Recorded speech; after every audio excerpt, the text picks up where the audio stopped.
Agradeciendo la preferencia de cada siesta, ya comenzamos a informar. Nos vamos rápidamente hasta Pedro Juan Caballero con nuestro compañero Jorge Rivas. Jorge, imágenes exclusivas que ya compartíamos. ¿Cómo estás? Buenas tardes a toda la teleaudiencia. Así mismo, son las imágenes que nuevamente aparecen, donde vehículos lujosos, aparte de motocicletas, participaron en el intento de rescate a Giovanni Barbosa da Silva, alias Bonitown, en la madrugada del pasado domingo aquí en la ciudad de Pedro Juan Caballero. Vamos a estar nosotros adelantando más y mostrando más esas imágenes que logramos captar aquí justamente en la sede policial. También se tienen datos importantes en relación a este caso. También en la noche de ayer se produjo un enfrentamiento entre la policía brasileña, específicamente del grupo Garras, que es un grupo especial de la Policía Civil, que vino desde la ciudad de Campo Grande y se enfrentaron con los supuestos miembros del PCC, estas personas que supuestamente llegaron aquí hasta la zona de frontera luego para intentar también rescatar al jefe narco en la madrugada del domingo. Entre los 8 fallecidos hay 2 ciudadanos paraguayos, también fueron encontrados 2 vehículos robados y un vehículo también que fue robado en el lado paraguayo. Muy bien, Jorge, recuperamos el contacto en cualquier otro momento. 11:37, buenas tardes. Empezamos con todo. De Pedro Juan vamos hasta Capiatá, asalto con toma de rehén. Fue en una heladería. Leila Jiménez, ¿cómo estás? Buenas tardes.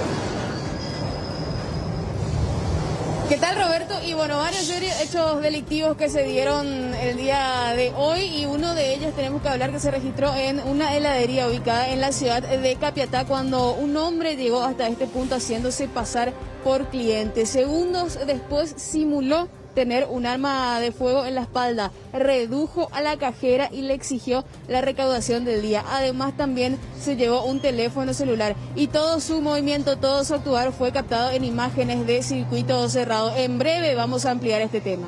Leila, muchas gracias. Ya recibimos también a nuestro compañero Mariano López. Está con los detalles de la polémica pasarela. Mariano, ¿cómo estás?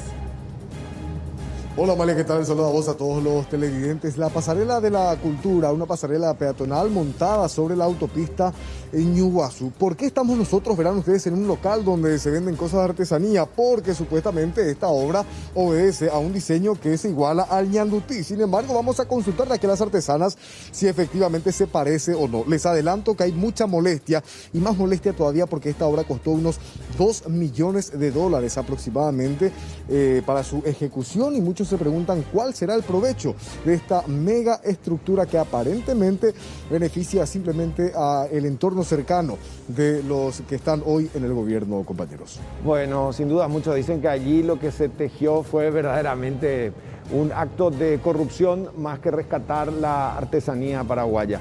Alejandra Pereira está acompañando muy de cerca un procedimiento policial fiscal en zona de Ñemby. Podemos mirar imágenes en breve con mayores detalles. Un allanamiento, una populosa zona. Veremos de qué se trata. Ñemby. Alejandra Pereira, de un momento a otro, va a tomar contacto con nosotros. Amalia.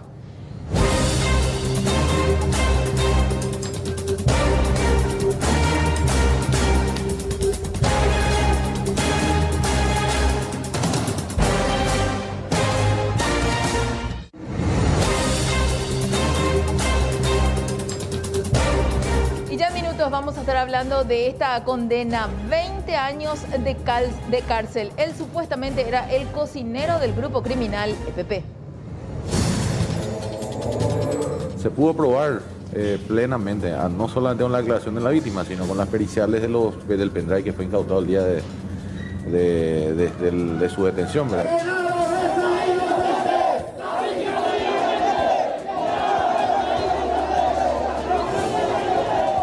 Hacer justicia para las víctimas es importante en Paraguay.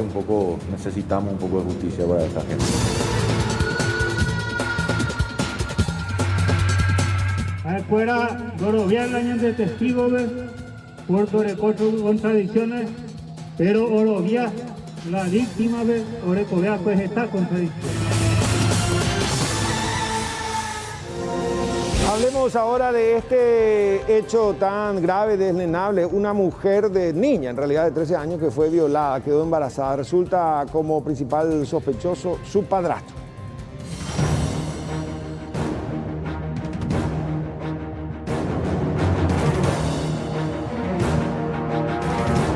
Yo tuve que salir un momento de donde ella estaba porque yo me sentí mal y ahí ella le manifestó a la doctora lo que había pasado. No, ella me dice, yo le decía papá, era mi papá, yo le consideraba mi papá. La persona que le hizo eso a mi hija, estando a cuadras de eso, ellos le llaman y le avisen que yo estaba realizando una denuncia allá. ¿Qué tal? ¿Cómo les va? Y en deportes, todo lo relacionado al caso Néstor Gorosito está más cerca de San Lorenzo de Almagro que de seguir en Olimpia. A continuación. Se va Gorosito. Ante el interés de San Lorenzo de Almagro de la Argentina, existen dudas por la continuidad de Néstor Gorosito en Olimpia. La cuestión se resolvería pronto y si se concreta, el decano estaría tras los pasos de Jorge Hernán Crespo, actual entrenador de Defensa y Justicia. Esto y más, hoy, aquí en el informativo del mediodía.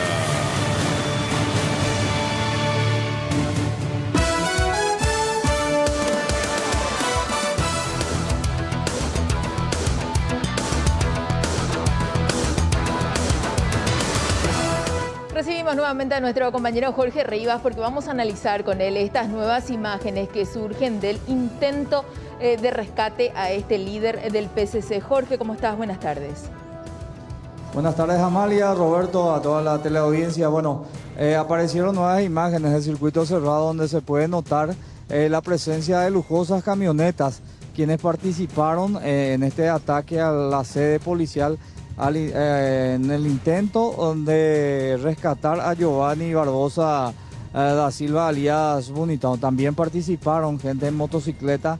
Esas imágenes son bastante importantes y son de otros puntos de la ciudad de Pedro Juan Caballero también, donde ellos circulaban y venían con destino a la base policial, y también cuando se retiraban. Comisario, unas imágenes nuevas que llegaron. Sí, justamente estamos analizando paso por paso todas las cámaras del sistema 911. Es mucho el tiempo de grabación, pero estamos notando de que se están sumando los vehículos involucrados, que ya tenemos contabilizados 13 vehículos de alta gama y más o menos 8 motocicletas con 2 ocupantes. Bueno, en las camionetas, comisario Rubén Paredes, muchas personas estuvieron, en su mayoría son 4 en los vehículos abiertos. Sí, justamente estamos también contabilizando y viendo, observando la característica de a quienes se le ve en el circuito cerrado. Ahora, de hecho, faltan más detalles que faltan por analizar. Por ejemplo, la vestimenta, o sea, ese es un proceso más lento, ¿verdad? O sea que participaron más vehículos que ustedes están ahora viendo y tratando de identificar esas características, si están con chapa paraguaya, chapa brasileña. Sí, hay un detalle que es importante también, de que en la cámara donde fue el enfrentamiento no se le ve a la mayoría de los vehículos, pero sí en las otras cámaras que ahora estamos observando en detalles se ven los demás vehículos involucrados. Son vehículos que participaron por las personas que se encontraban en las carrocerías de este vehículo. En la carrocería, y también de que se ve que descienden en otro vehículo que es en la parte de atrás de acá de este recinto. Exactamente. Ahora portaban en su gran mayoría armas largas. Sí, armas largas. Uno ahora definimos que es una K-47, que es un arma muy poderosa, calibre 5.56, que es de uso militar. También armas cortas entre ellos. Armas cortas vimos que había poco. La mayoría son armas de grueso calibre que solamente las Fuerzas Armadas y la policía usa acá en Paraguay. Comisario, ¿se pudo ir al lugar con los agentes de los 3 agentes que fueron llevados por ellos como rehén? Ellos dieron muy pocos detalles porque especialmente los 2 que primeramente se liberaron, solamente dieron detalles de que fueron secuestrados y que tomó rehén y que le hicieron arrodillar ahí en la esquina. Ahora el otro personal no dio mucho detalle también, porque por más que le tuvieron mucho tiempo, no hablaron mucho con él, solamente le dieron algunas instrucciones de que ellos iban a tomar venganza porque nosotros nos resistimos al evento que ellos hicieron, ¿verdad? O sea, de sacarle a cabo sí o sí a la fuerza a su jefe, pero que cualquier momento no iban a volver a caer acá, ¿verdad? En su gran mayoría eran brasileños y paraguayos. Según él, por el acento, eran todos ciudadanos brasileños. Brasileños, pero entre ellos paraguayos. Y sí, casualmente siempre va a haber ciudadanos paraguayos con ellos que son lo que son sus guías, ¿verdad? Ahora, comisario, en la noche de ayer, en la ciudad de Punta Porna, frontera con Pedro Juan Caballero, a unos 700 metros de la línea fronteriza, hubo un enfrentamiento entre personal del grupo Garras, que es de una dependencia de Campo Grande que vino hasta la frontera, y miembros del PCC. Entre ellos hay 8 abatidos, 2 de ellos paraguayos. Sí, anoche recibimos la llamada de que había un enfrentamiento en el lado brasileño, casi hacia la línea, y la alerta era para que nosotros cubramos este lado porque tenían la información de que anteriormente que iban a pasar a este sector, ¿verdad?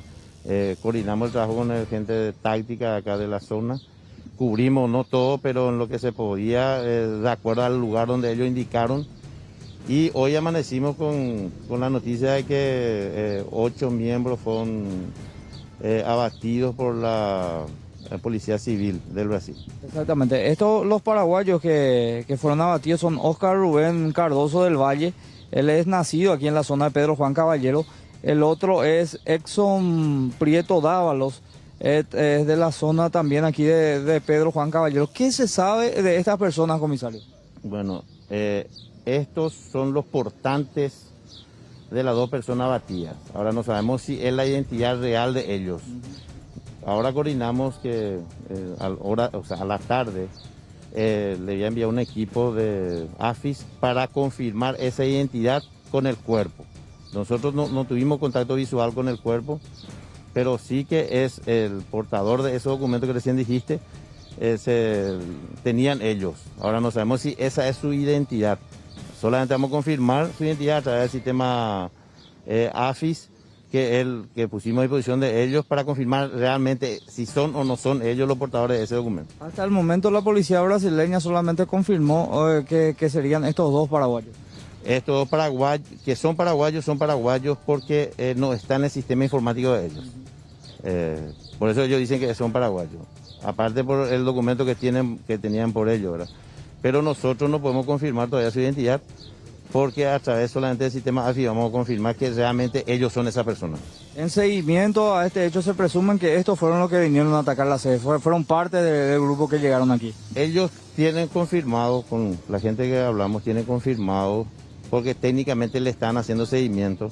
Aparte de eso, el día del ataque acá en nuestra unidad, hubo también enfrentamientos en la zona del Brasil, o sea, todo coincide que es el mismo grupo lo que ayer cayeron abatidos. Comisario, aparte entre los incautados, se incautaron armas largas en el Brasil, dos fusiles, también pistola.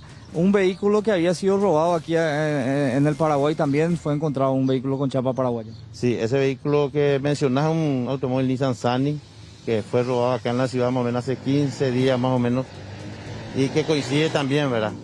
Aparte de eso, los datos balísticos vamos a compartir con ellos para ver si le relaciona a este caso y a otros casos más, que es también interés de la policía brasileña. Ahí está el comisario Rubén Paredes dándonos estos detalles, tanto de la cámara de circuito cerrado, lo que fue captado, así también hablando del tema de este enfrentamiento entre la policía brasileña y estos miembros del PCC que cayeron abatidos. 8 de ellos, la cual, según el informe, también 2 de ellos lograron fugarse de una residencia ubicada aquí a metros prácticamente de la frontera. El barrio se llama Jardín Cardinal de la ciudad de Punta Porna, Brasil. Evidentemente ellos querían cobrar venganza nuevamente, Jorge. Ahora, aparte de esos 2 prófugos, ¿se sospecha que habría otros miembros más? Esa persona, esa identidad que nosotros pasamos, son de los abatidos en este enfrentamiento con la policía brasileña. En cuanto a la identidad de los que se fugaron de ese grupo, aún no se maneja. Y los otros 6 restantes, los otros 6 abatidos, serían de nacionalidad brasileña. Bien, bien, Jorge, muchas gracias por este contacto. Igualmente vamos a seguir hablando de este tema porque ustedes recordarán que en este intento de rescate hubo un joven que resultó gravemente herido. Estamos hablando de Rubén Benítez. Vamos a compartir la entrevista con la tía que es familiar de este joven y nos habla de su estado de salud. Está estable, con mucho dolor. Eso es lo que se aqueja tanto a cada instante de su dolor. Demasiado le duele. Se movimenta mal, le duele. Y ahora el doctor nos dio el diagnóstico que él dentro de 15 días va a ser operado porque tiene que bajar toda la infección que tiene. Y también nos aseguró, ¿verdad?, que no es 100% de que él puede ser que se le va a quitar lo que está ahí, el proyectil. Y no se sabe si él va a volver a caminar. Él nos dijo para que nos preparemos y eso es todo. Eso es lo que él nos dijo, era. Él puede conversar, está despierto. Sí. ¿Te contó qué pasó esa noche? Él cuenta. ¿Qué te dijo de esa noche? Y él dijo que según él dijo que cuando vinieron, yo no sé si era de los PCC lo que le atajaron y que querían quitarle a ellos de la camioneta para que ellos subieran como rehenes. Eso es lo que él cuenta, ¿verdad? Y no se quedaron y ahí y después hay otro ya que llamaba de aquellos lados y dice pejó porque ya la pandilla, ¿verdad? Y ahí el muchacho con todo aceleró y cuando se fue ahí ya empezaron ya a disparar. Este tema y vamos a hablar de un hecho de inseguridad que se da en una tienda de celulares. Nuestra compañera Leila Jiménez está con los detalles. Leila, estamos contigo. Amalia, muchas gracias. Y bueno, tenemos que hablar de la inseguridad nuestra de cada día. Y en este caso le tocó a un local de venta de celulares, reparación, pago de servicio también, ubicado aquí en la ciudad de Ñemby, sobre la avenida Acceso Sur. Y vamos a relatar más o menos cómo ocurrió este hecho. Ayer al mediodía llegaba un vehículo a este punto, cruzando la calle, la avenida en este caso. Se encuentra una farmacia. Frente a la farmacia estacionó un vehículo de color celeste, según lo que se ve en las imágenes de circuito cerrado.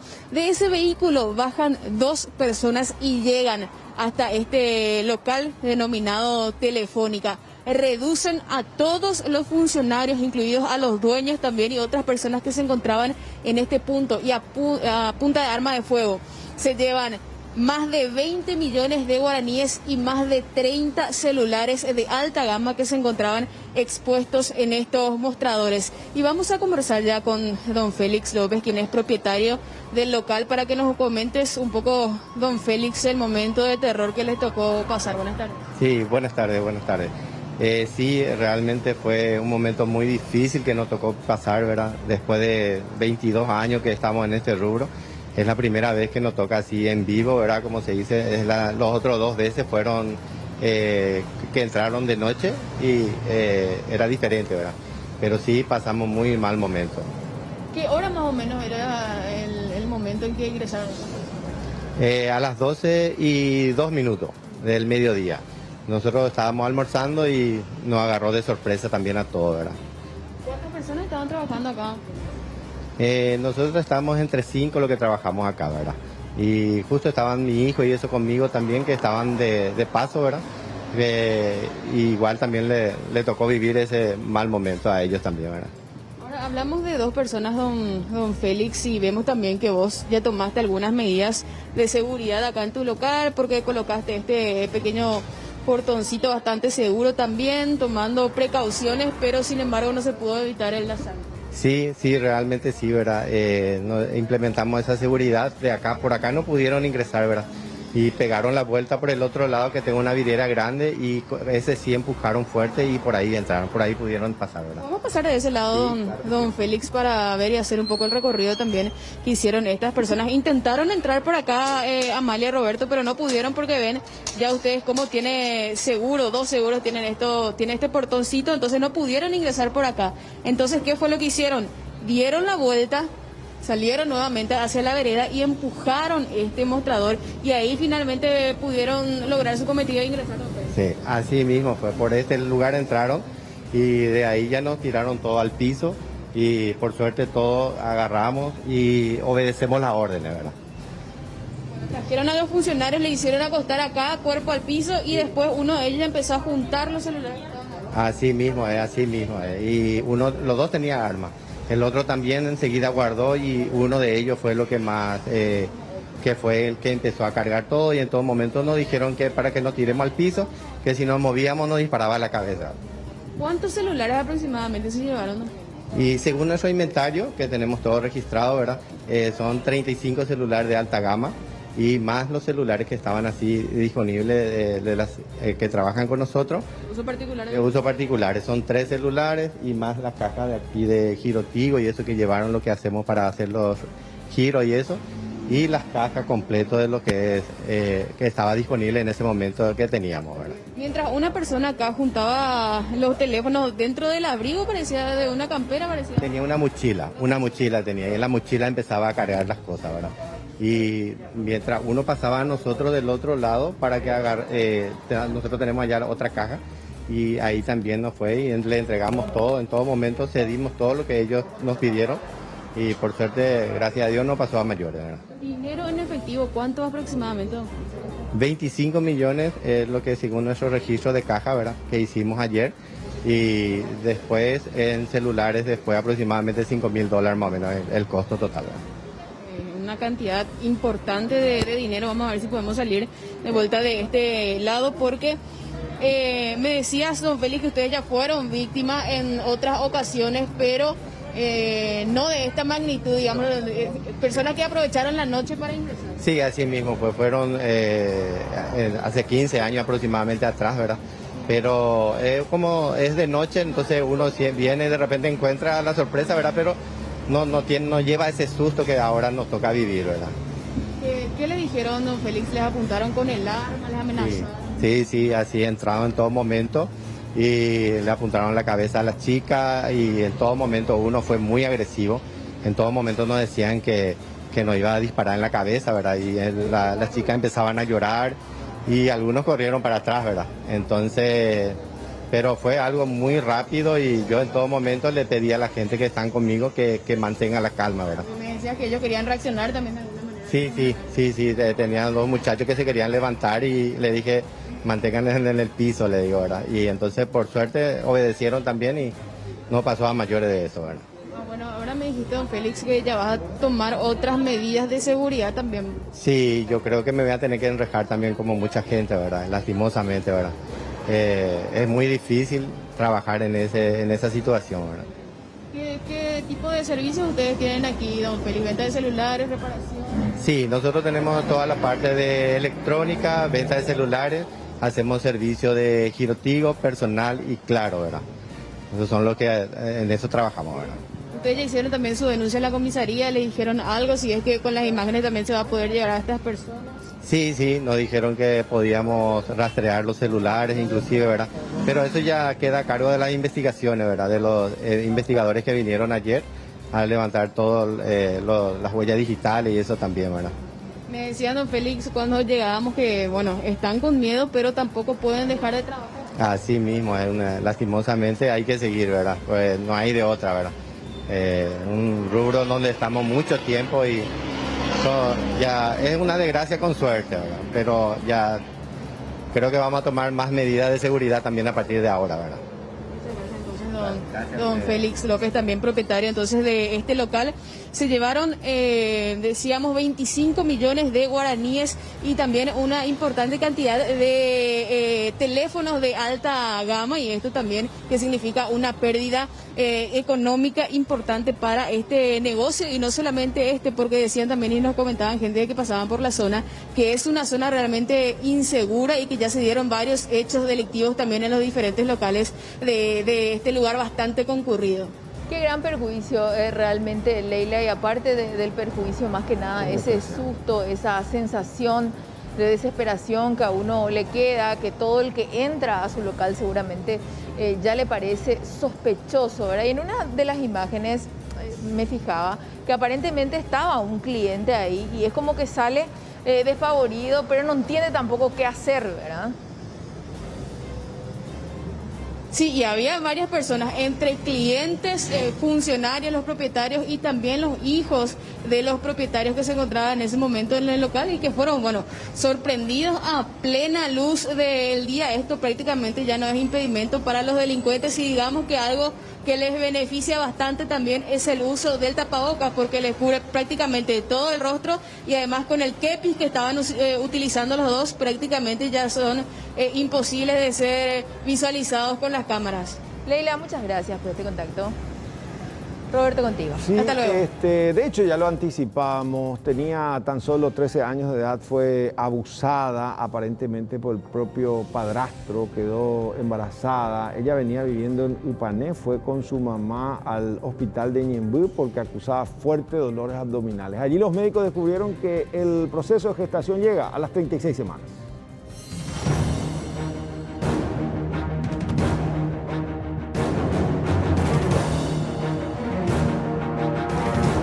Una niña de 13 años fue llevada por su madre hasta el hospital de Ñemby por los fuertes dolores abdominales que sentía.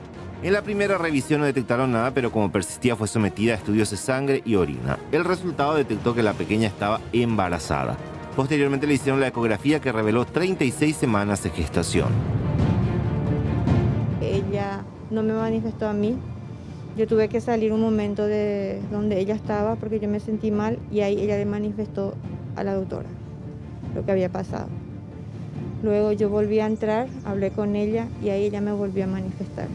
Ahora es donde ella está asimilando, es donde ella, como ella me dice, yo le decía papá, era mi papá, yo le consideraba mi papá y me hizo esto y yo no quería aceptar, y es ahora donde ella está asimilando. Una criatura de 13 años cuidando a una criatura de 13 años, de 1,8 kilos. Nunca fue, yo siempre dije, yo no quiero pasar esto, pero me tocó pasar. Y como yo le digo a muchas mamás, yo en nombre de mi hija, a muchas mamás, mujeres, no perdonen a esas clases de personas, no tapen. Primero están los hijos.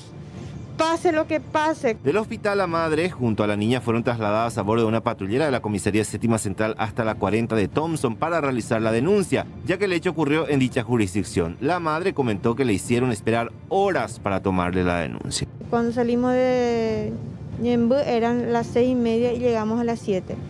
Yo estando a las 7 ya, mi hija quedándose sola al hospital, yo a las 9 de la noche estando todavía sin que ellos puedan tomarme la denuncia.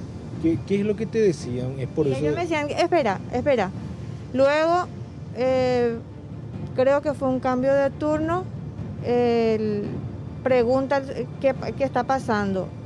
Y los que tenían que tomarme la denuncia, fue más importante el choque de un taxista de lo que le estaba pasando a mi hija. Ellos decidieron dejar todo lo que era de mi hija, seguir el caso de mi hija, a irse a lo que era un choque de un taxista por borracho. ¿Qué fue lo que le contaste vos? ¿Qué fue lo que le pasó a tu hija? Para tener también idea de por qué no te agarraron esa denuncia teniendo en cuenta tu relato. No fui yo directamente la que pasó el caso, fueron el subcomisario, creo que fue de Ñemby, él me acompañó porque justamente él decía esto que iba a suceder. Él fue, le contó todos los detalles, le mostró todo lo que tenía que mostrarle y ni aún así quisieron. Entonces ellos, el subcomisario de Ñemby ya me dijo que ella más o menos estaba pillando qué es lo que estaba pasando. Porque le dije, porque que no me querían tomar la denuncia y no sabía yo el motivo del por qué. Pero yo tengo malas referencias de eso y no puede ser que estando la persona que le hizo eso a mi hija, estando a cuadras de eso, ellos le llamen y le avisen que yo estaba realizando una denuncia ahí. O sea, que vive cerca de la comisaría la persona que hizo eso a tu hija. Tiene amigos en la policía, tiene amigos en la comisaría. Porque cuando nosotros íbamos a irnos a buscar en la casa de su papá, le llaman a él y le dicen que salga volando ahí, que vuele de ahí. Y solamente los únicos que sabían eran los de la comisaría, que nosotros estábamos ahí porque me pidieron el dato, el nombre de él. Y cuando eso pasó, uno sale y me dice, él no va a hacer esas cosas. Queriendo decir, ahí aceptando que sí le conoce, porque yo al principio les dije a ellos que acá no va a haber justicia porque ellos le conocen a él, que les conocen a él. En su declaración ante el Ministerio Público relató que mientras aguardaba para que le tomaran la denuncia, el sospechoso recibió la información sobre la denuncia que se estaba presentando en su contra y huyó. Una niña de 13 años presentaba un embarazo de 36 semanas, 36.3 semanas de embarazo, de gestación. Y es ahí donde el Ministerio Público pone en marcha todo lo que es el procedimiento en este protocolo. En forma inmediata llamé a la comisaría séptima, que es a la cual le corresponde la jurisdicción del hospital. Le dije que se vayan hasta el lugar, que hablen con la madre y que la madre, es decir, que limiten todo tipo de conversación que la madre pueda tener con otras personas. Porque la médica, es decir, la pediatra, había manifestado de que el autor de este hecho, según manifestaciones de la niña de 13 años, era el padre y que por lo tanto yo le solicité al policía de que vigile a la madre para que no haya ningún tipo de contacto y una fuga posterior. Llegaron hasta el hospital, hablaron con la mamá, le llevaron hasta la comisaría séptima para que realice su denuncia y ella ahí menciona de que no fue dentro de la jurisdicción de la comisaría séptima ni tampoco de Ñemby, que esto ocurrió en Ipané, que ellos son de ahí. Y bueno, es así como entonces los agentes oficiales de la séptima van hasta Ipané, me comunican de este hecho y van hasta Ipané. Yo le digo que quería que localicen el lugar donde se encontraba el supuesto autor con otros niños que tienen en común con la pareja, ¿verdad? Van hasta la comisaría 40 de Thompson y según las manifestaciones de la madre que se presentó hoy a formular declaración, dice que estuvo ahí aproximadamente 2 horas y media y que no le quisieron tomar la denuncia. Que le decían, sí, ya vamos a tomar, y no le tomaban nunca la denuncia a la mamá. Luego se va hasta el lugar la hermana de nuestro sospechoso y le dice o le cuenta de que el señor recibió una llamada telefónica y luego de eso dijo, sí, yo ahora de acá me voy. Después de recibir esa llamada telefónica se fue del lugar y le dejó a sus otros hijos menores a cargo de una de las hermanas.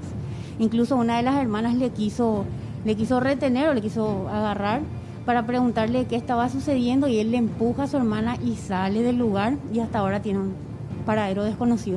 El subjefe de la comisaría 40 de Thompson dio su versión sobre la actuación del personal policial de dicha dependencia. La patrulla de la séptima metropolitana, con apoyo de esta comisaría, más personal de esta comisaría, de la comisaría 40, para hacer un rastrillaje con acompañamiento asimismo también de la señora, la madre de la víctima, donde ella indicaba dónde podía estar el sujeto.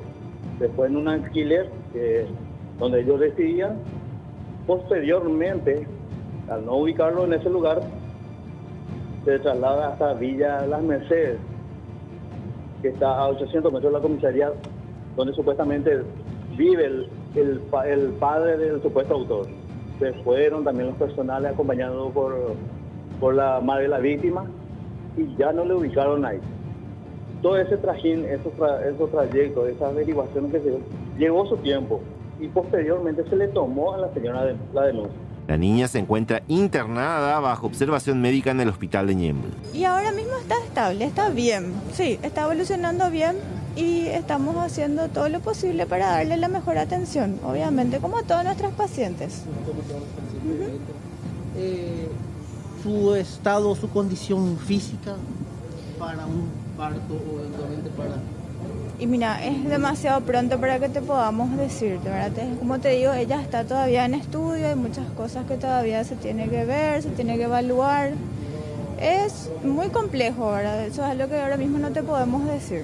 Claro, desde acá se activaron todos los protocolos, evidentemente, para... Exactamente, apenas se detectó el caso, se activaron todos los protocolos que tenemos, ¿verdad? Viste que el tratamiento siempre es multidisciplinario, ¿verdad? Ginecología, con la parte de psicología, la parte legal, todo, ¿verdad? Entonces se activaron todos los protocolos que tenemos inmediatamente. La fiscalía ordenó la detención del sospechoso, pero hasta este momento la policía no pudo capturarlo. Y queremos compartir también estos datos que corresponden a números realmente alarmantes de denuncias sobre abuso en menores. Y en este caso solamente corresponden al mes de diciembre 2020. Es lo último que figura en la página del Ministerio. Y son desplazamientos, en este caso hay 1, explotación comercial, 40 denuncias.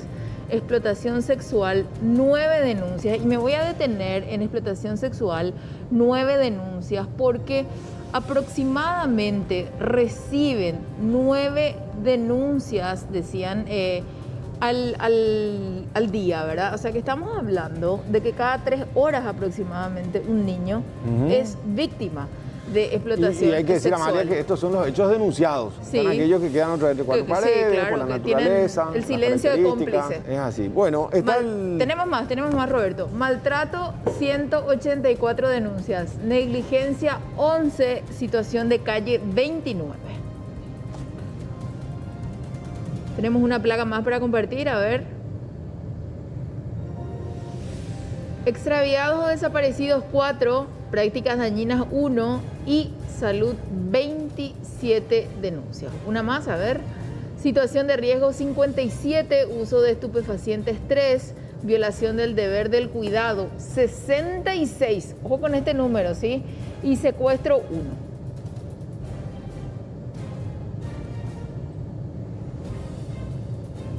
El total es de 507 denuncias que corresponden a diciembre del 2020.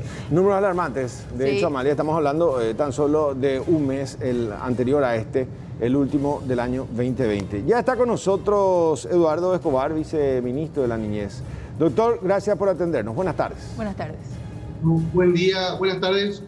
Muchas gracias por el espacio. Buenas tardes, Amalia, Roberto y a las órdenes. Bueno, al hacer el seguimiento preocupa y mucho, se puede ir al fondo, estábamos hablando justamente por la naturaleza de este tipo de hechos, a veces se denuncian, en otras no. ¿Qué es lo que se puede hacer sociológicamente? ¿Para dónde vamos? Se estima que esto tendría que haber disminuido ya con tantas campañas de concienciación y también con hechos que secuencialmente tuvieron su castigo a nivel de justicia paraguaya. ¿Qué pasa, doctor Escobar? Sí, justamente, ¿verdad? Así como está diciendo, ¿verdad? Por la naturaleza de este tipo de hechos, que no ocurren a la luz pública, ¿verdad? No es como un robo, ¿verdad? Esto ocurre en el interior de las familias preponderantemente. De hecho, un 85% de los casos ocurren en el seno familiar. Por esta dinámica es que nosotros del Ministerio de la Niñez constantemente estamos insistiendo sostenidamente, ¿verdad? Con las campañas, por ejemplo, de todos somos responsables, hacer tu parte. Estamos pidiendo a los padres que hablen con sus hijos, que los eduquen, que los instruyan, ¿verdad? Que nadie puede tocarle sus partes íntimas, que ellos tampoco pueden tocar las partes íntimas de otras personas. Y que si alguien lo intenta, que lo cuenten a una persona de su confianza y que se realice la denuncia y que no quede impune. Yo creo que esa es, o sea, ahora más aún en este contexto de pandemia, que las escuelas, que eran un lugar seguro para los niños, donde los profesores detectaban ciertas situaciones de vulneración de derechos, hoy en día tenemos que reforzar más aún en el rol de la familia, en el rol del papá, de la mamá. Esto es esencial para que eso se aprenda en la casa. Nosotros podemos articular todas las acciones, las campañas, de hecho que hacemos charlas comunitarias con las CODENIS, con las gobernaciones, pero el rol esencial acá lo tiene el papá y la mamá de instruir a su hijo estos tips básicos. Y no estamos hablando de educación sexual ni nada por el estilo, sino que tips básicos de respeto al cuerpo humano de los niños, niñas y adolescentes, y de forma a prevenir este tipo de situaciones. Viceministro, estamos hablando de una educación entonces torcida, podríamos decirlo, equivocada y hasta inclusive dolorosa. Es por eso que de alguna u otra manera estos números hablan. 85% de los casos es muchísimo realmente que se dé en el entorno. Ahora, ¿qué es lo que pasa con ese entorno? ¿No le teme a las penas? Bueno, primeramente hay que según los estudios, ¿verdad?, a nivel mundial, el aumento progresivo de las penas no es un impedimento para los abusadores sexuales. No hace que disminuya. Si no hace que disminuya, ¿verdad? Si bien es una herramienta muy importante, ¿verdad?, para evitar que ocurra y para que estas personas, ¿verdad?, tengan un castigo ejemplar, ¿verdad?, con respecto a los hechos que cometen, no tiene una habilidad, es una capacidad de disuasión, ¿verdad? Porque la motivación de la persona que comete este tipo de hechos, sus impulsos o su conducta se sobrepone a la amenaza que podría ser que él sea condenado por este tipo de hechos. No está en su psiquis ese temor. Entonces ahí es donde tenemos que nosotros como padres, yo soy papá de una nena de 7 años también, ¿no? Y yo como papá tengo que hacerme responsable, tengo que darle unos tips a mi hija para que mi hija se cuide, ya sea en la casa de cualquiera, ¿verdad? Ella tiene que manejar, por eso es que yo hago mucho énfasis en el rol del papá y de la mamá. Y justamente en este caso que estuvimos escuchando previamente, vimos, ¿verdad?, la niña que fue justamente vulnerada en sus derechos por su padrastro. La mamá está con ella, pero yo hago una pregunta como hombre, ¿y el papá? ¿Dónde está el papá? El papá biológico. Bueno, y capaz si tenía el papá biológico, si está en contacto con ella, probablemente no se hizo responsable en su época, ya verá, esta niña tiene 13 años. Claro. Pero si capaz si existía, podría haber enseñado, podría haberle contenido, podría haber sido una vía de denuncia, ¿verdad?, y de prevención. Ahí es donde tenemos que ver nosotros como sociedad, que hay muchos factores, ¿verdad?, que prácticamente allanan el camino para una vulneración de derechos. Pues, sumarle a la paternidad responsable, a la comunicación con los padres y los hijos. Eso creo que es esencial hoy en día con tantas amenazas, viendo a otros ámbitos, el tema de ciberseguridad, por ejemplo, donde se captan niños para el tema del abuso sexual, ¿verdad? Entonces ahí tenemos nosotros como los papás y la mamá tomarse el tiempo, interesarse por sus hijos, saber en qué andan, hablar con ellos de este tipo de temas, ¿verdad? No solamente dedicarse al tema de la alimentación, la vestimenta, que es importante, ¿verdad?, pero verles como sujeto de derecho, verles como personas y compartir con ellos este tipo de circunstancias para prevenir este tipo de hechos. O sea que es una situación mucho más compleja, entonces nosotros a veces nos quedamos con los fríos números, las estadísticas. Evidentemente eso que está señalando, eso en particular cuando el padre no vive con la niña, ¿no? Igual tratar de generar confianza, no cortar esa cadena, ese lapso, pero ¿cómo queda la madre que en este caso ella dice yo concurrí, yo fui, las autoridades no le dieron importancia? En otros casos también podemos decir, doctor, que la madre no quiere romper su relación con su actual pareja, por ejemplo, y ahí se presenta como directamente cómplice. O sea que evidentemente entre 4 paredes puede pasar cualquier cosa. Si de por sí cuesta investigar hechos que adquieren luz pública, ¿qué sería esto que generalmente se consume en penumbra, no? Así mismo, ¿verdad? Justamente así como estás diciendo, ¿verdad? Es justamente ese el punto, ¿verdad?, donde el sistema tiene que estar articulado para que también los operadores de justicia los auxiliares de justicia estén sensibilizados ante un tipo de denuncia como esta, ¿verdad? Si hay una denuncia de abuso sexual, eso tiene que ser prioridad por sobre cualquier otro caso y protegerle a la niña y evitar su revictimización.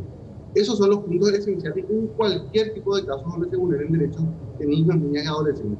Lo mismo como dijiste, ¿verdad?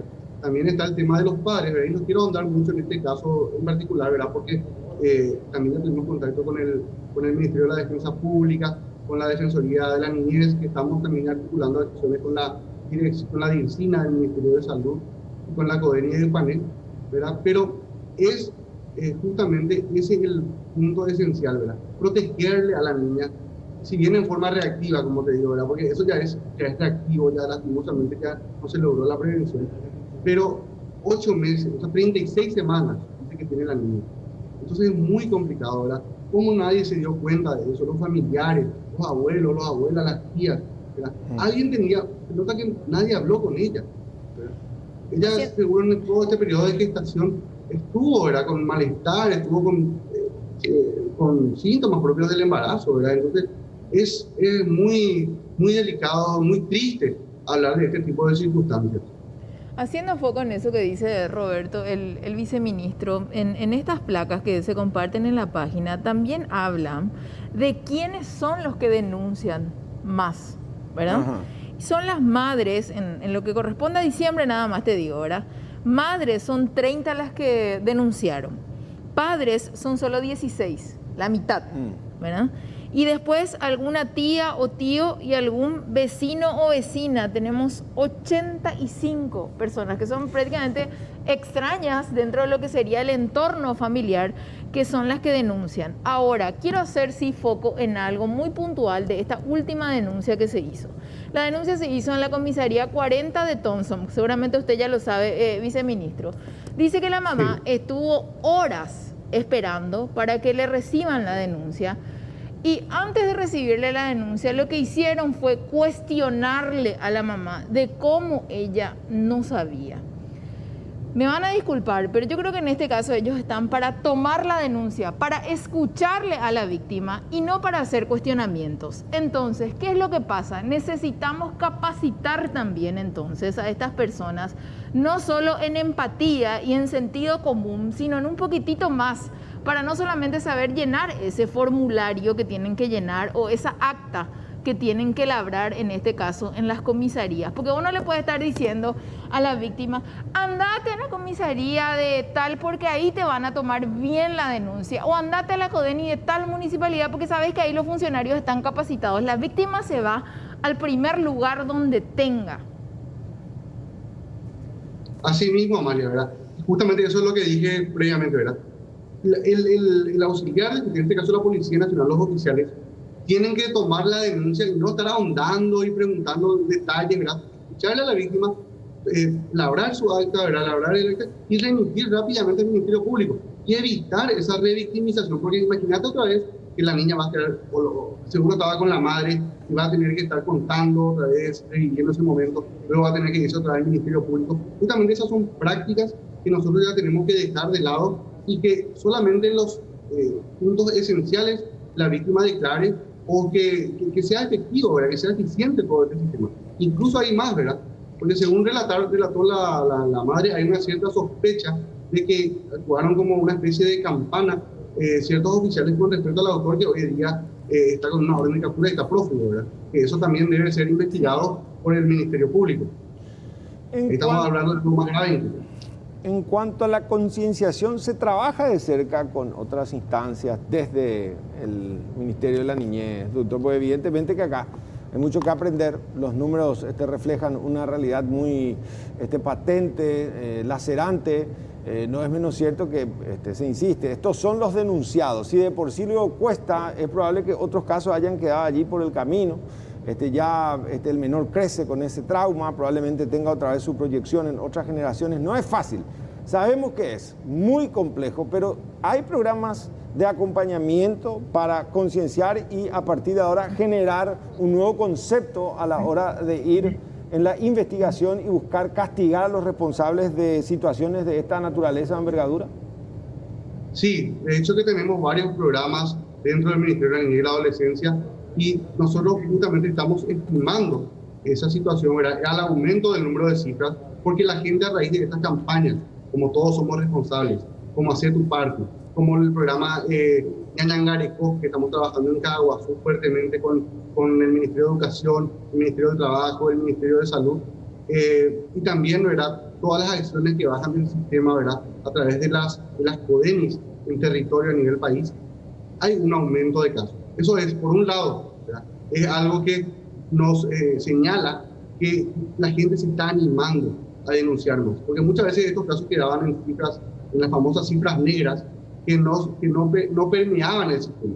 Hoy en día, así como estás viendo en las estadísticas, tenemos una cantidad de agentes comunitarios, los vecinos están denunciando, la gente está dejando de naturalizar los abusos sexuales y está tomando una mayor conciencia con respecto a que este tipo de hechos es un crimen y es intolerable como sociedad que nosotros estemos naturalizando este tipo de hechos. Entonces, por un lado, es una señal positiva de que como sociedad estamos madurando respecto a esto, pero también tenemos que trabajar y dependemos justamente por eso, principalmente de las familias, de la sociedad, para que se activen todas las medidas de protección y que cada padre, cada papá, cada mamá hable de esto con sus hijos. Es la única forma que podemos llegar nosotros a cada una de las familias dentro de nuestro país. Anteriormente, de alguna u otra manera, preocupaban más las niñas que los niños. Decían como que eran más vulnerables. Hoy por hoy encontramos un equilibrio en las estadísticas, en los números en cuanto a abuso. Sí, hay una leve, más o menos se manejan los mismos, las mismas estadísticas, ¿verdad? Pero hay una leve superioridad con respecto a la vulneración de derechos de niñas, ¿verdad? Por varias cuestiones, ¿verdad? Por ejemplo, los casos de abuso, también los casos de trata, explotación sexual, criadazgo, ¿verdad? Entonces ahí tenemos una amplia gama de hechos punibles en los cuales las víctimas en mayor medida son mujeres. Embarazo adolescente también, ¿verdad? Dentro de ellos. Doctor, y una vez que se consume este tipo de denuncias, bueno, por un lado la Fiscalía que tiene que investigar, ¿y qué se hace? ¿Cómo se acompaña a la familia, especialmente al menor o a la menor, para evitar la revictimización, encontrar un auxilio psicológico, a veces psiquiátrico? ¿Por dónde pasa? ¿Transversalmente también hay manera de tenderles una mano? Sí, justamente se articula primeramente la parte de la contención psicológica, se trabaja articuladamente con la Dirección de Salud Integral de la Niñez y Adolescencia, DIRSINA, del Ministerio de Salud, que va articulando acciones con el hospital o el centro de salud más cercano a la víctima. A la par de eso, se articula acciones en territorio con la CODENI local. Y luego, ¿verdad?, también con el Ministerio de la Defensa Pública, con un defensor público asignado a esa niña víctima, ¿verdad?, esa niña adolescente víctima. Indistintamente a esto, ¿verdad?, se evalúa todo el tema de la situación familiar de la víctima, porque muchas veces la familia no puede contener este tipo de situaciones. Entonces, en algunos casos se ve, por ejemplo, que la niña pase en los casos de trata o explotación, por ejemplo, el Ministerio de la Niñez cuenta con un albergue, una entidad de abrigo, ¿verdad?, que es para víctimas de explotación, de trata y explotación sexual. También tenemos, ¿verdad?, dispositivos de respuesta inmediata que justamente hace toda esta articulación, o en todo caso se ve, por ejemplo, también con familias acogedoras, o también se ve con otros parientes, ¿verdad?, del círculo familiar ampliado, ¿verdad?, para que pueda contener. O sea, dependiendo de cada caso en particular, se ve esta situación. Y a la par, con tiempo, se va trabajando también. Por ejemplo, si hay una situación de pobreza en la familia, se trabaja con el Ministerio de Desarrollo Social, ¿verdad?, para la inclusión en algún programa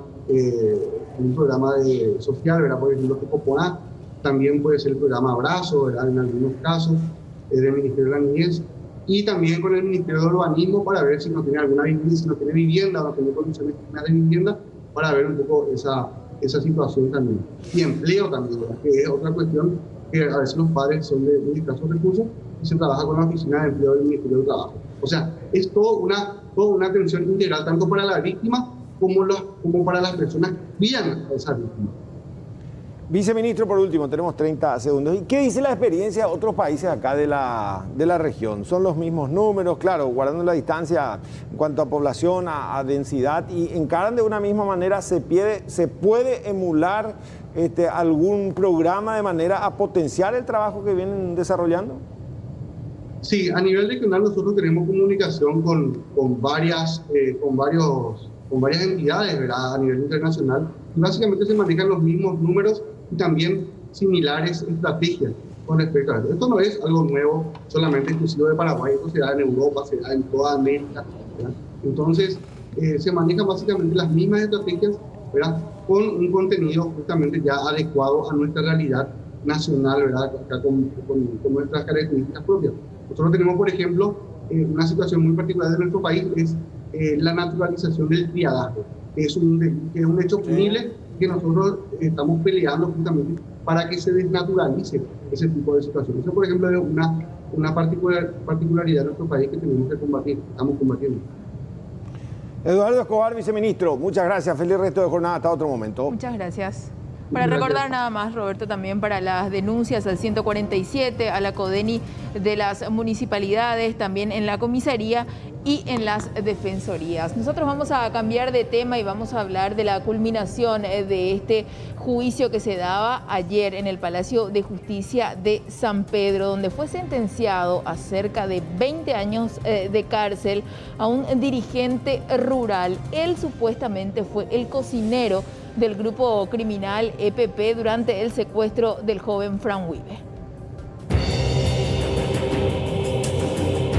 Genaro Mesa Galeano, próximo a cumplir 68 años de edad, fue sentenciado anoche a 20 años de cárcel por su vinculación en el secuestro del joven menonita Franz Wibe Bosman. De esta manera, llegó a su fin el juicio oral seguido por el acusado por medios telemáticos desde la cárcel de Coronel Oviedo, donde se encuentra recluido desde su captura a mediados de enero de 2017 en Canindeyú. El Tribunal de Sentencia de San Pedro consideró probados los hechos de secuestro, terrorismo y asociación terrorista, al tomar en cuenta la declaración de la propia víctima, quien refirió que Genaro Mesa era el cocinero del grupo criminal en el campamento, donde permaneció en cautiverio durante 7 meses entre julio de 2016 y febrero de 2017, cuando la banda exigió la entrega de víveres por $50.000 a cambio de su liberación. El fiscal Joel Casal, si bien solicitó una condena de 25 años, manifestó su conformidad con la decisión del tribunal. Se pudo probar plenamente, no solamente con la declaración de la víctima, sino con las periciales del pendrive que fue incautado el día de su detención, ¿verdad? Que tenía los archivos de prueba de vida y que fueron grabados el 27 de enero del año 2017, antes de que él sea liberado. Entonces son muchas las pruebas, aparte de los informes policiales, los informes periciales, las pericias psicológicas también cuentan el mismo relato de lo que nos dijo a nosotros Fran Wibe, y eso es importante porque hacer justicia para las víctimas es importante en Paraguay, necesitamos un poco de justicia para esta gente. ¿Considera justa esta condena para el ministro? Sí, consideramos justa en vista de la edad que tiene la persona, tiene 69 años y creo que cumple los fines de la pena. Justamente tuvimos en cuenta eso para pedir la pena de 25 años aproximadamente, porque pedir 30 años más 10 meses de seguridad ya sería 110 años cumpliría el señor. Entonces tuvimos en cuenta todo eso. Yo creo que 20 años es justo y creo que él va a estar todavía es una persona sana, o sea que puede llegar. Muchas gracias. Un proceso que llevó mucho tiempo también. Sí, son un mes de juicio. Un mes de juicio, un juicio largo y que vamos a tratamos de terminar lo más rápido posible, pero creo que se produjeron todas las pruebas. Es importante resaltar de que la defensa no pidió la absolución del acusado y que solamente pidió la disminución de la pena. Integrantes del partido de izquierda Paraguay Peajuná, del que el hoy condenado forma parte, siguieron de cerca en manifestación el desarrollo del juicio y cuestionaron desde un principio el proceso, señalando que Genaro Mesa es inocente.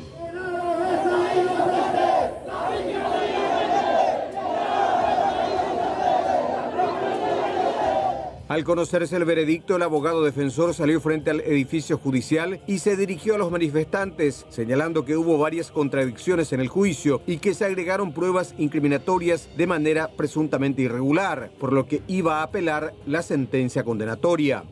Fuera Gorobial años de testigos por contradicciones, pero Orobia, la víctima de Orecovea, pues esta contradicción. Pero cuando falle ape, porque hoy las otras instancias de ella discutijata, que hoy evidencia y que ape irregularmente en el proceso Joye Purú, independientemente hoy coa de la secuestro vamos la Fran Wibe europea, pero ape que nada no participáis UPA, UPP. De ahí otra evidencia salvo la declaración del testigo que ya coñe contradecir. Todo el tiempo vendado en Curí. Cae todo el tiempo ahí vendado.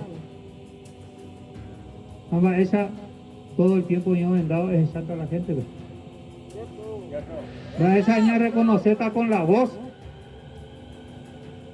Es ahí que Genaro o le pete carta. A Genaro ningún analfabeto. ¿Acuerdas ahí que él la olea pete carta la video? Pero no llegue la mapa, la toa, la olea o pepe. Oñi gendunte. Con la decisión del Tribunal de Sentencia, Genaro Mesa seguirá recluido cumpliendo su condena en la cárcel regional. De hecho, lo anticipábamos al arranque, está nuestra compañera Alejandra Pereira en vivo, en directo, zona de Ñemby. Se sustanció un allanamiento tras un homicidio, ¿no? Adelante. Exactamente, Roberto, un saludo también para Amalia y los televidentes. Y el 5 de enero se registraba este homicidio, fallecía este joven de 27 años tras ser asaltado por motochorros en este caso. Él se resistió a entregar su teléfono celular y finalmente estas personas le dispararon a la altura del cuello y posteriormente se constataba su deceso. Ya hoy, en horas de la mañana, se registraba un allanamiento en la zona de Paíñu de la ciudad de Ñemby y los agentes investigativos llegaron hasta estas personas gracias a estas imágenes de circuito cerrado que ya estamos compartiendo, en donde se ven las características de estos jóvenes. Características también así de la motocicleta que fue incautada. Se procedió a la captura, en este caso, de una persona de nombre Denis Daniel Aguilera, quien sería el supuesto autor del disparo que acabó con la vida de este joven. También se capturó a un menor de edad, en este caso, que sería la persona que supuestamente redujo el teléfono celular, inclusive se llegó a encontrar dinero en efectivo en su poder. Y otra de las personas, que sería Eder Silva Rodríguez, es la persona que está fugada, está desaparecida. Él sería, en este caso, según los agentes investigativos, la persona que manejaba la motocicleta. Yo ya me encuentro en compañía del comisario Feliciano Martínez, jefe del Departamento de Investigaciones, porque realizaron un allanamiento importante, comisario, y llegaron a la captura del quien sería esta persona que disparó y finalmente acabó con la vida de este joven. Sí, buenas tardes para usted y para su audiencia. Sí, justamente el día de hoy, en horas de la mañana, se procedió al allanamiento de 3 viviendas en forma simultánea, referente al hecho de robo agravado y homicidio que había ocurrido el 5 pasado, donde resultara víctima fatal el señor Ariel Gustavo Leiva, abogado, quien había recibido un disparo en el cuello, quien murió en forma instantánea en el lugar. A partir de ahí se recogió algunos circuitos cerrados, obteniendo algunas características de los supuestos autores, el color de la motocicleta y otros datos importantes.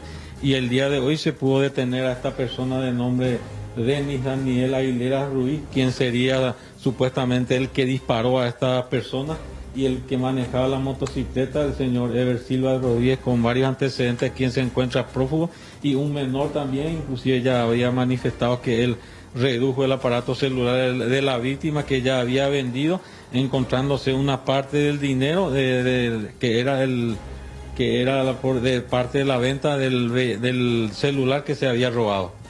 Viendo también que entre las evidencias incautadas tenemos la motocicleta, en este caso, también varias vestimentas. ¿El arma que se utilizó para este hecho se logró incautar? Sí, se incautó la motocicleta que de acuerdo a los datos que tenemos sería la misma que se había utilizado en el hecho. Inclusive se incautó algunas vestimentas que, según los documentos que arribamos a la fiscalía, que estamos cotejando con la fiscal, la que lleva el caso también, serían las mismas que se habían usado en esa noche.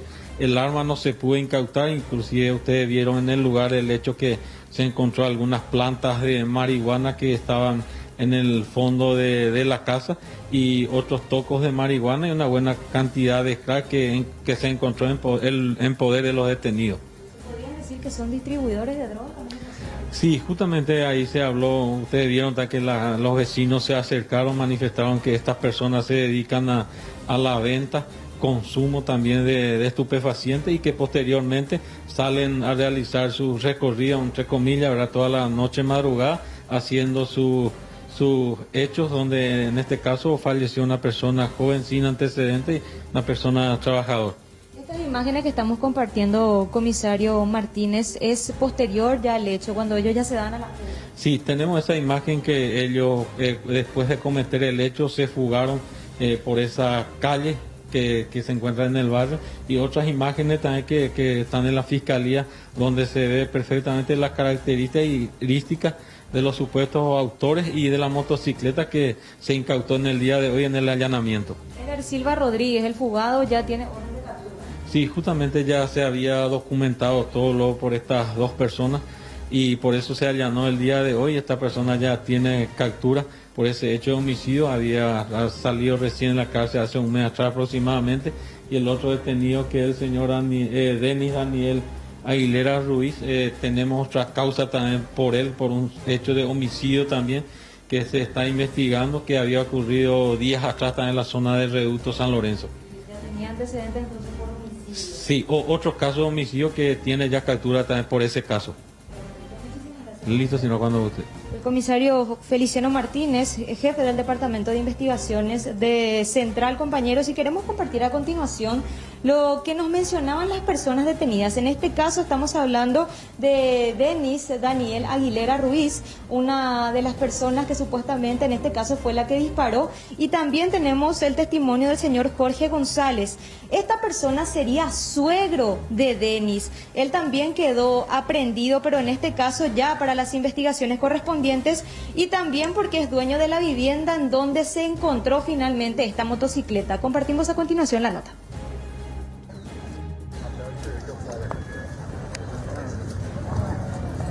Amigo, ¿puedes decir algo?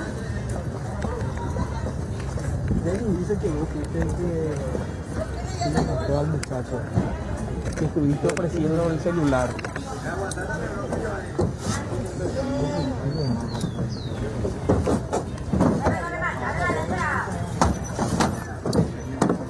Ellos dicen, ¿no disparamos?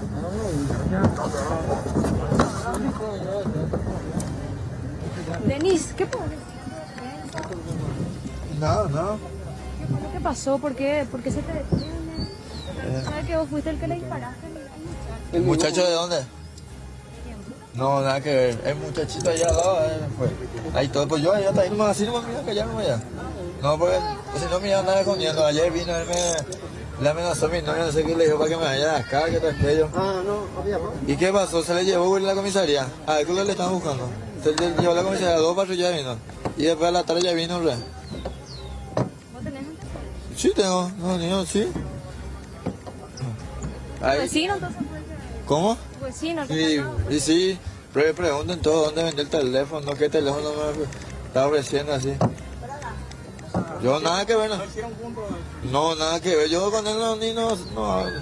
Él con a mí no me aguanta, yo no sé por qué es mi novia, yo vivo acá con mi novia. ¿Qué se te puso entonces directamente? ¿Qué te dijeron? ¿Imágenes que te delatan? Y dije, vamos a ver si hay videos, si la víctima vive supuestamente acá en el bajo, si por acá vive. ¿Dónde yo tu teléfono? ¿Dónde vendí? Que pregunten. ¿Qué teléfono? Dígame qué teléfono se le robó, no sé qué la víctima, supuestamente víctima. Vamos, el muchacho ese estaba ofreciendo. Bueno, esto es lo que mencionaban los detenidos. Ellos, como pudieron también escuchar ustedes y los televidentes, negaron todo tipo de acusaciones. Ellos están ahora prestando declaración en la unidad de la fiscal Laura Guillén, y queremos compartir a continuación lo que nos mencionaba la doctora una vez que finalizó el procedimiento. Esta información tuvimos a través de la Brigada de San Lorenzo, donde ellos, con sus investigaciones previas, tomaron conocimiento de que los autores del hecho, tanto piloto y copiloto, que terminó con la vida de este joven de 27 años, estaban en este lugar. Y también poseyeron la identidad de una tercera persona, quien es supuestamente el que habría aportado el arma con el asesinaron finalmente a la víctima de 27. Bueno, lo que tenemos acá es la detención de 2 de los supuestos autores. Uno tercero una vecina vino a preguntar sobre en el marco de qué se estaba realizando este allanamiento. Le dijimos si le conocía a Eder, y él dice que efectivamente esta persona estuvo en su casa, donde dejó sus pertenencias. Por lo visto había escuchado de nuestro procedimiento, nuestra llegada, y se dio a la fuga. Dejó prendas de vestir, que la señora también hace entrega voluntaria de las prendas de vestir, y una motocicleta que podría ser la motocicleta con la que se realizó el hecho. Pero estamos en investigación, vamos a llevar todo, van a ser comparados y analizados con las cámaras de circuito cerrado que se tienen de aquella noche y madrugada del 5 y 6 de enero.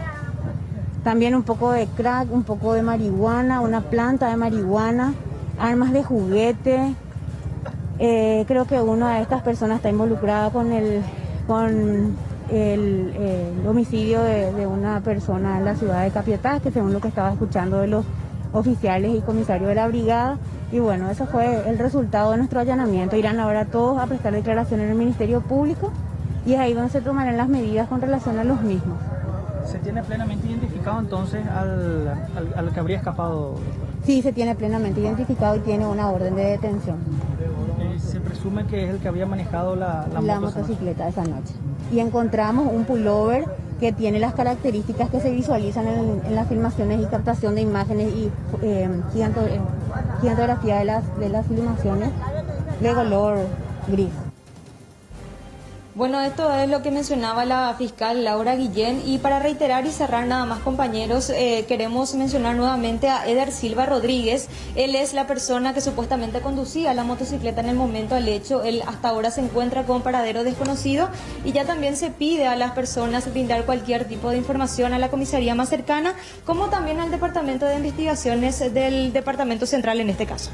Alejandra Pereira, muchas gracias. Muy buen trabajo desde Exteriores. Amalia, contanos qué pasó con esta señora que tuvo que empeñar su teléfono celular. Queda una vez más comprobado, Roberto, que una madre hace lo que sea por sus hijos. Y en este caso una mujer dejó como garantía su celular en una farmacia. ¿Por qué? Porque no tenía para costear los medicamentos para salvar la vida de su hija.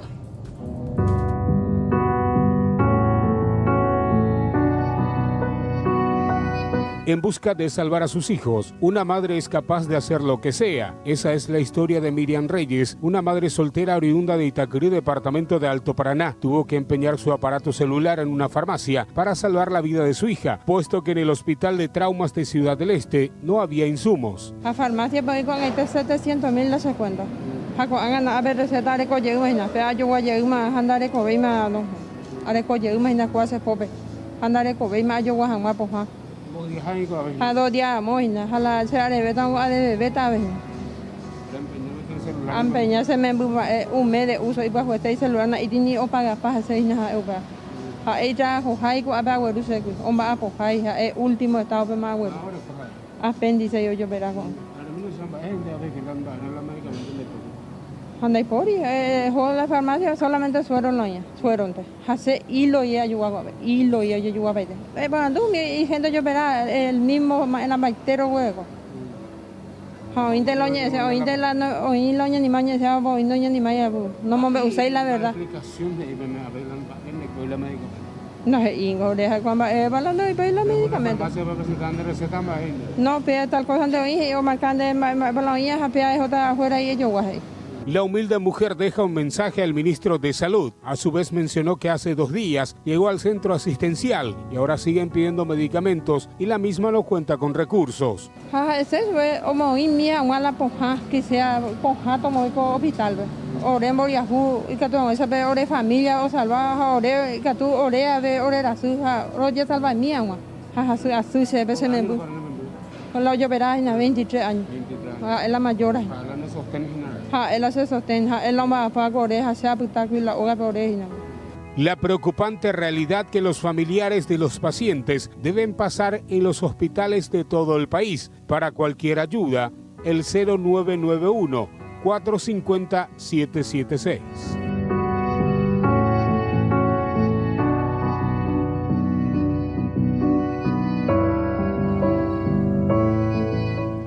Actualizamos esta información con nuestro compañero Joel López. Joel, ¿cómo estás? Contigo.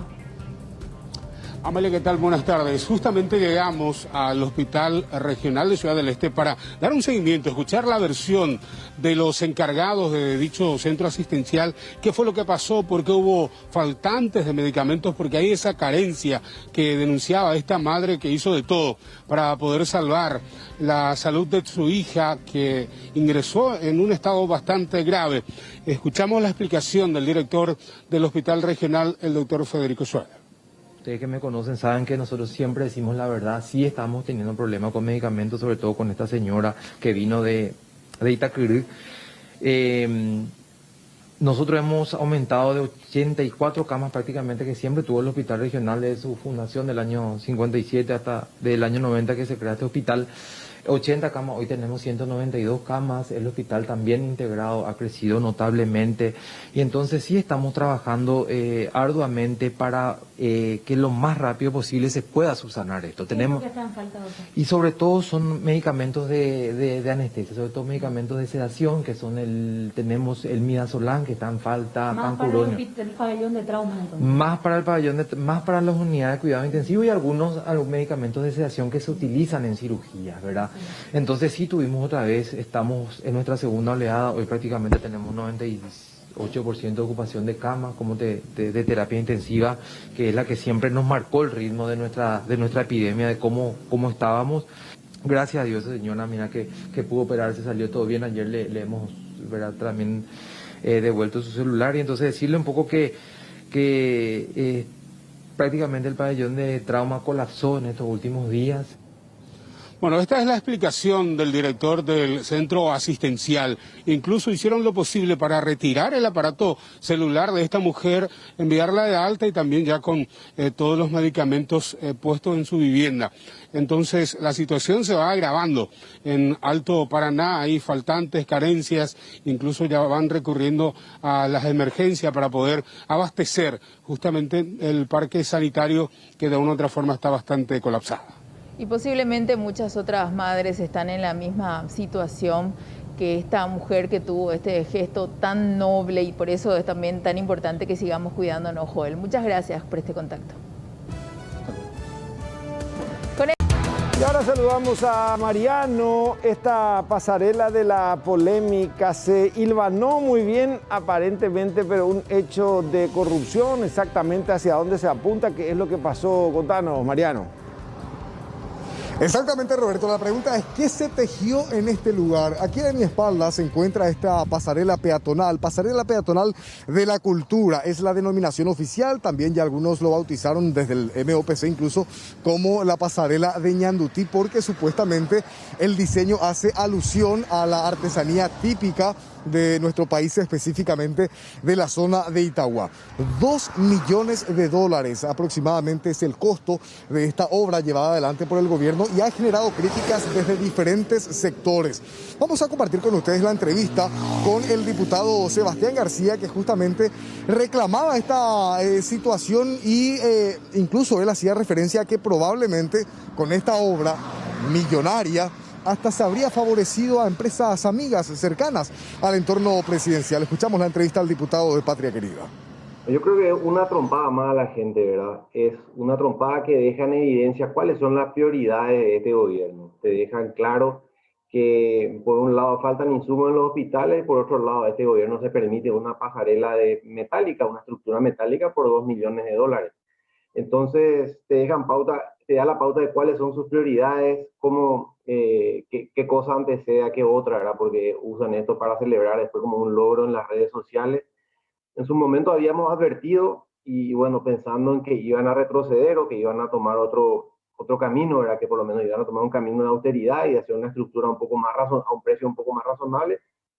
Lastimosamente no fue así, ¿verdad? Entonces demuestra cuáles son sus prioridades porque después no titubean a la hora de cargarle al contribuyente con ese costo, ¿verdad? De cargarnos con mayor endeudamiento, con más impuestos, con más tributos y bueno, entonces es un poco la pauta y para peor aún te das cuenta que ni siquiera representa un diseño de Ñandutí, ¿verdad? Porque descargaron la imagen de Google y te das la pauta de que ni la molestia de pagar por el arte se tomaron.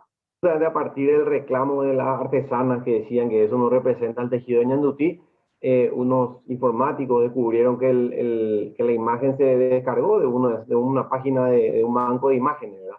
Y bueno, entonces ni siquiera pagaron el derecho intelectual de la obra, ¿verdad? De desarrollar una obra, un diseño en sí, un diseño original. Y bueno, lo que más preocupa es que va a ser una pasarela peatonal condenada a arrumbrarse, porque no se va a usar, por ahí no transita gente, la pasarela en sí es de uso difícil, de poco práctico, y no llega a ningún lado, ¿verdad? No sabemos si hay parada de colectivo, no sabemos si hay camino, no sabemos si hay vereda, ni siquiera son capaces de carpir ahí la maleza que crece al costadito de la autopista. Debería ser un gesto de austeridad y debería ser realizada en acorde con los tiempos de la pandemia y con los tiempos en que la gente se remanga, la gente se ajusta los bolsillos, ajusta su presupuesto, la gente se queda sin trabajo, pero este gobierno se permite regalarle y rifar así una obra de $2 millones a una empresa amiga, a la super adjudicada de este gobierno, ¿verdad? Que es la que justamente participa en todas las licitaciones.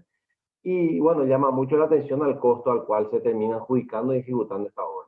Es una obra de hierro condenada al derrumbe, ¿verdad? Condenada a que nadie use, a que pasen motos, tal vez a alojar a delincuentes, como pasa con la mayoría de los pasos peatonales en la ciudad y en el país. Y bueno, hasta mientras se va derrumbando y mientras se va dañando, ¿verdad? Ni que decir ante el primer temporal que venga y le termine dañando aún más.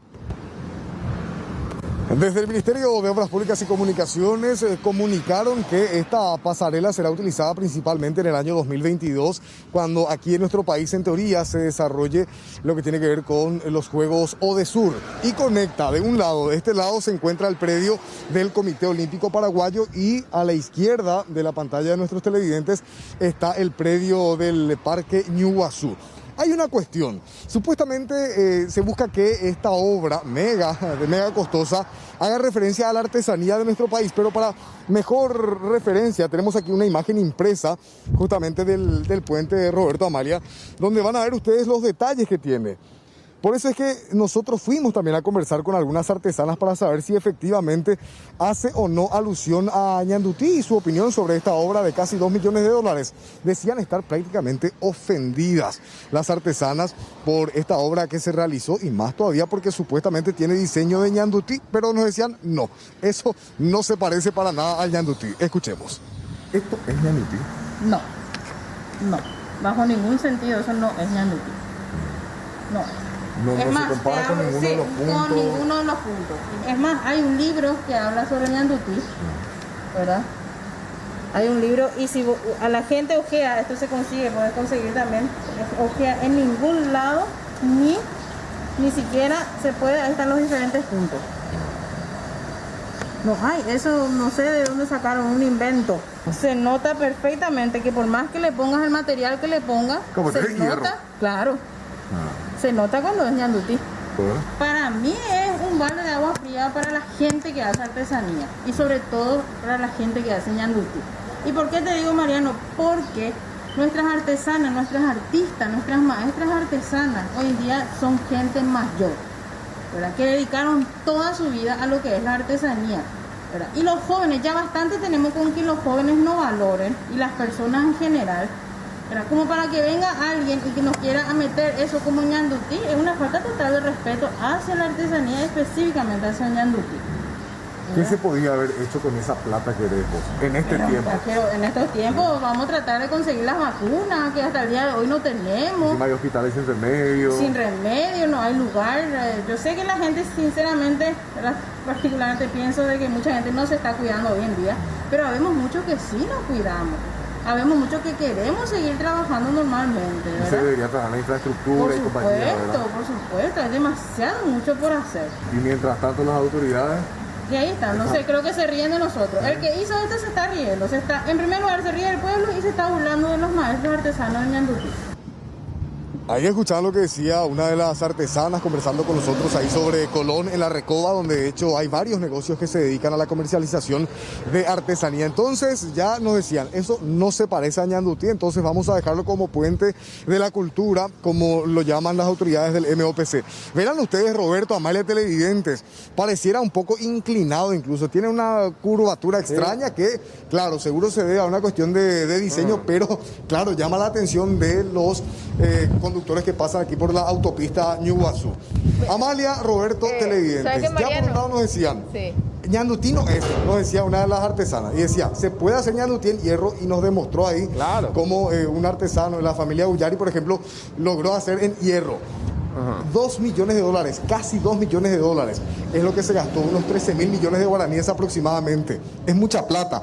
La pregunta es, ¿qué se pudo haber hecho con ese dinero? Le consultábamos también al diputado García y escuchen, él decía que una cantidad importante de vacunas, por ejemplo, se pudo haber comprado, derivar ese dinero a una ayuda a las MIPYMES que están atravesando momentos críticos en nuestro país. Esta era su respuesta. En este momento las prioridades son la salud y la reactivación económica. Y lastimosamente esa obra no se encuadra en ninguna de esas dos prioridades, ¿verdad? En lo que respecta a la salud, hablamos de 150, 170 mil vacunas por ese valor. En lo que respecta a la reactivación, hablamos de crédito para al menos 100 microempresas, ¿verdad? Que tranquilamente podrían acceder a crédito y, bueno, usar eso para capital operativo y para volver a funcionar con normalidad y así generar fuentes de ingresos, fuentes de empleo y generar ingresos para más familias paraguayas, ¿verdad? Pero lastimosamente se prefiere beneficiar directamente a una empresa que también beneficia a muchas otras instituciones y sin pensar en un impacto real en la ciudadanía en general. Aparentemente es la mimada de este gobierno a la cual le va bien en todas las licitaciones, le va bien con las adjudicaciones e incluso con aquellas menos necesarias como esta obra puntualmente, que bueno, así como vemos, ni siquiera va a ser utilizada y no entendemos todavía qué conexión lo que hay con los Juegos Odesur, porque dicen como que es un requisito para la organización de los Juegos Odesur, sin embargo no se entiende cuál es lo que es la conexión de manera a que eso se convierta en un requisito. Me pregunto si es un requisito gastar esos $2 millones o podría haber sido una pasarela de 200, 300 mil dólares como costaron todas las demás pasarelas que están en la misma autopista. Otro aspecto reclamado también por la opinión pública, además de la excesiva cantidad de dinero que se ha destinado a esta obra, Amalia, Roberto, tiene que ver con algo muy básico, muy sencillo, y tenemos las imágenes del recorrido que acabamos de realizar aquí por la autopista Ñuguazú, que se encuentra también con malezas altísimas, el Yuyal. Ahí están viendo las imágenes. Miren lo que es el Yuyal, esto sobre la autopista Ñuguazú.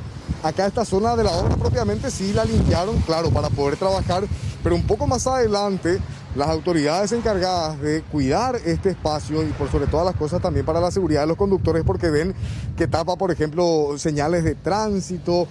Acá más adelante también las personas cruzan de un lado a otro caminando sobre la autopista y tienen que pasar en medio de esas malezas.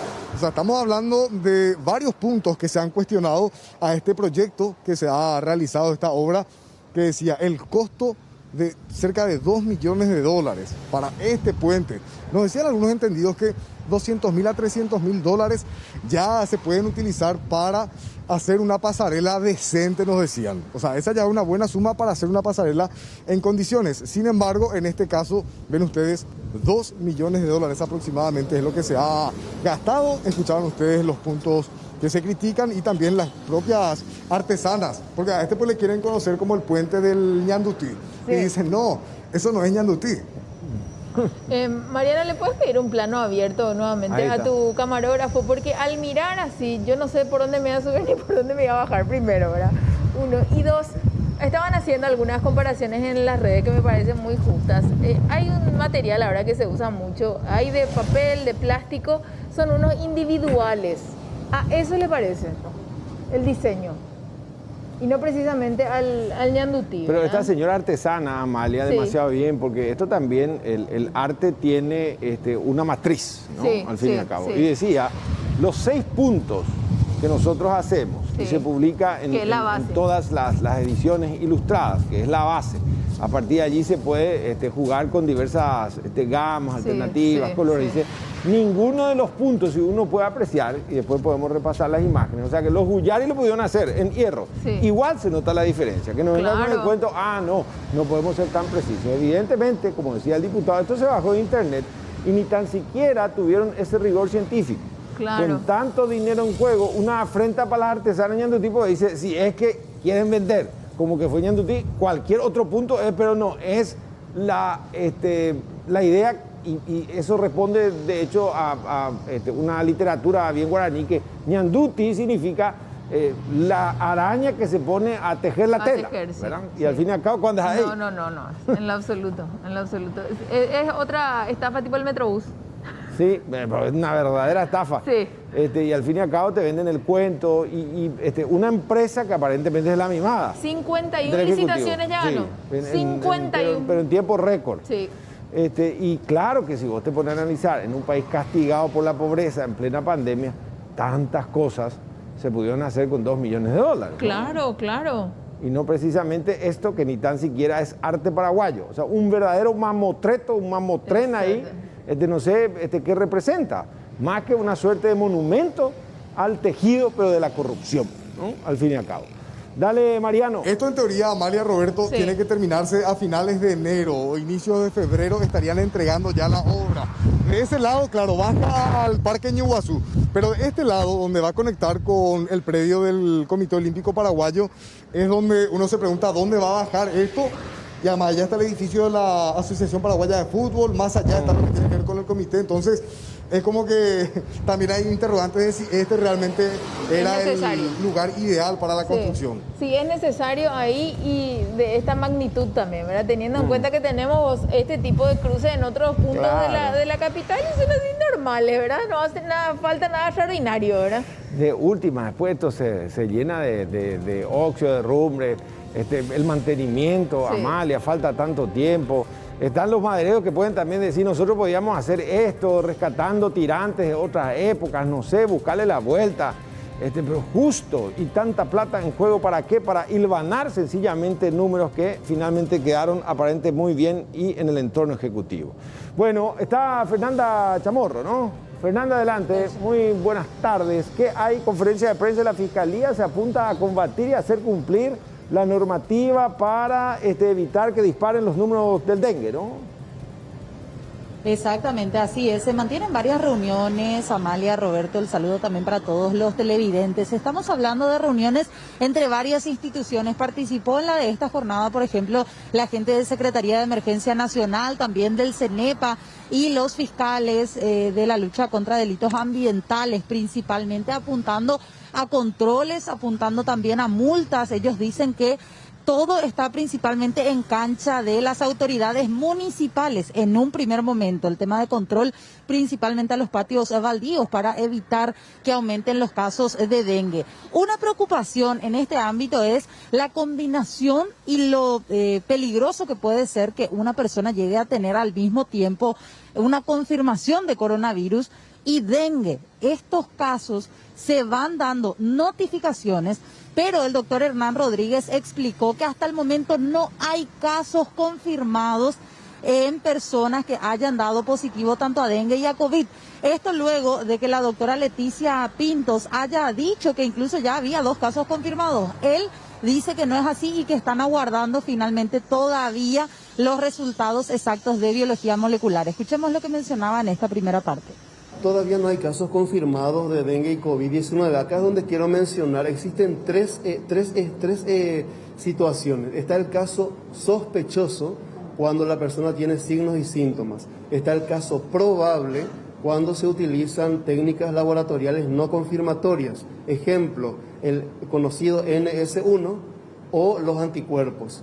Y finalmente está el caso confirmado cuando se utilizan técnicas laboratoriales confirmatorias como las de biología molecular.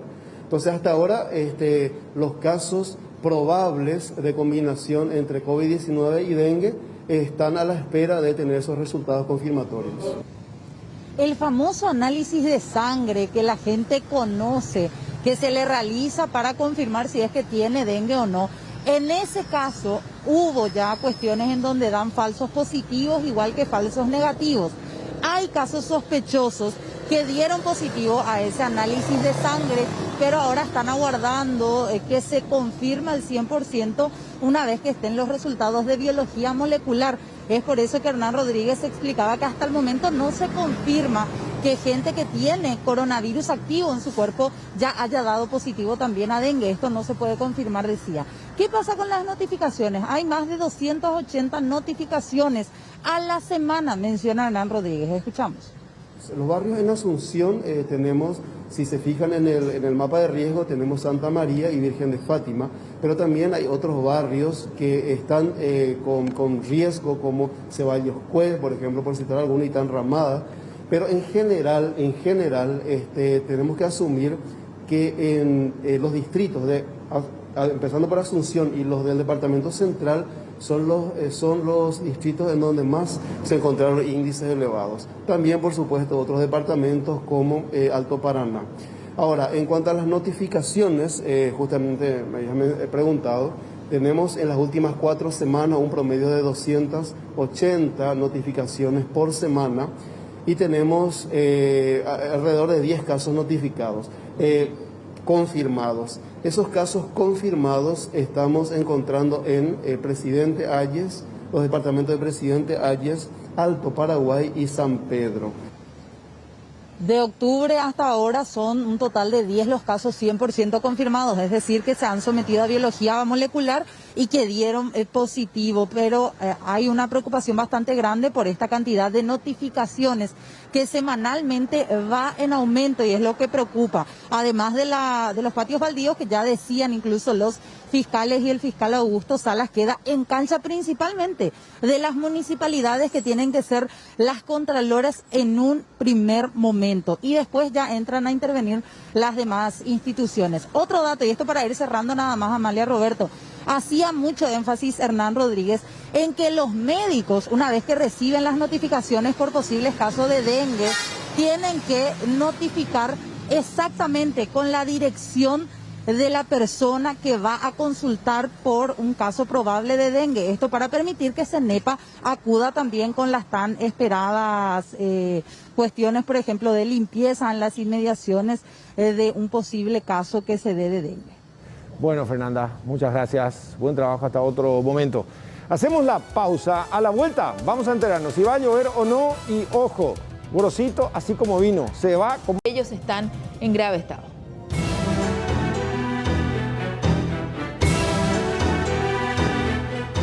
Aumentaron los casos de COVID positivo en enfermeros y médicos en el departamento de Itapúa. Son aproximadamente 42 los profesionales de blanco que tienen esta enfermedad. 2 de estas personas se encuentran graves e internadas en el Hospital Respiratorio de la ciudad de Encarnación. Sí, un poco aclarando de repente las publicaciones de ayer en cuanto a contagios que se están dando en el personal de blanco. Esa cifra de 42, actualmente tenemos personales tanto de enfermería, médicos, personal administrativos que están siendo monitorizados por personal que tenemos para vigilancia, para dar un seguimiento. Entre ellos también tenemos 2 internados actualmente, uno de ellos es el licenciado instrumentador quirúrgico que está en terapia intensiva de este pasado domingo. En primeras horas de la mañana ingresó a terapia ya intubado, entonces es lo que está un poco delicado. Y tenemos otro compañero, un chofer de ambulancia que está ya en fase de superar la patología, ya que está prácticamente sin requerimiento de oxígeno. Realmente tanto médicos como el personal de enfermería, entre los dos prácticamente igualan el número en cuanto a contagios que se da. Y bueno, actualmente tenemos 27 casos COVID internados, 5 de ellos en la terapia intensiva. La terapia está un poco descomprimida ahora por el hecho de que los colegas que trabajan arduamente en ese sector pudieron dar algunas altas y lastimosamente tuvimos que reportar también otros fallecimientos que se dieron ahí en UTI, también como en clínica médica. Y en nuestra sala de reanimación también siempre tiene pacientes con alto flujo, le decimos, con máscara de alto flujo. Entonces pacientes en antesala a lo que es la terapia intensiva están en nuestra sala de reanimación y esperemos que lleguen hasta ahí y vayan mejorando, ¿verdad? Siempre hay que tratar de evitar a lo sumo el ingreso a terapia intensiva ya con todas las medidas desde la sala de clínica, ¿verdad? Sí, localmente en nuestra región, haciendo un poco una comparación con otros puntos del país donde los balnearios realmente hay un descontrol total, agradecer eso a la ciudadanía, tanto acá como los visitantes, que hay un cierto orden, vemos en lo que es la playa y alrededor. La mayoría de los trabajadores de blanco contagiados con COVID se encuentran realizando la cuarentena en sus domicilios.